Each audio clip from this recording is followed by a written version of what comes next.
السلام عليكم الناس الكل، مرحبا بكم في فيديو جديد.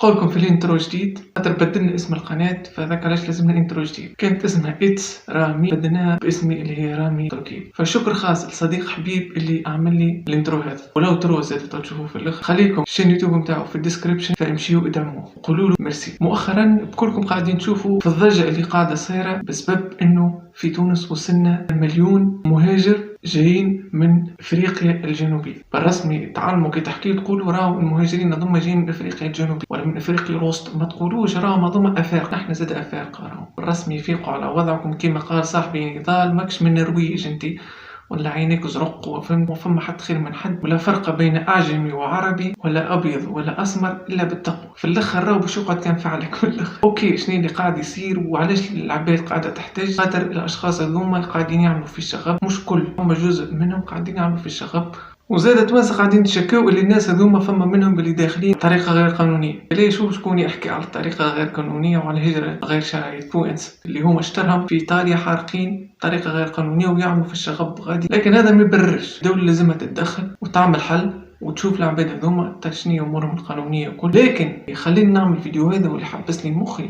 هو الكلام العنصري اللي قاعد نشوف فيه على السوشيال ميديا، اصلا على الفيسبوك اكثر ابليكاسيون توكسيك في الدنيا. علاش العنصريه هذه؟ علاش الميمز هذه اللي تخرجوا فيها عليه؟ هذا شيء كان مكبوت داخل عند التوانسه وخرج تو، خاطر التوانسه مش كان تو راهو عنصريين، راهو من قبل، راهو حتى قبل كانوا عندنا الكعبات امورهم قانونيه وامورهم ليغال، راهم كلهم يعنيوا من العنصريه واسالوهم وكل كلهم يعانيوا من العنصرية. بالرسمي يزيهم الشيء هذا راهو شيء مقرف وشيء ما يجيش. عملوا لنا حل الوضع اللي نحن فيه. هذا هو الفيديو، كان عجبك اعمل لايك اعمل سبسكرايب، اعطوني رايكم في الكومنتات. نشوفكم في الفيديو الجاي.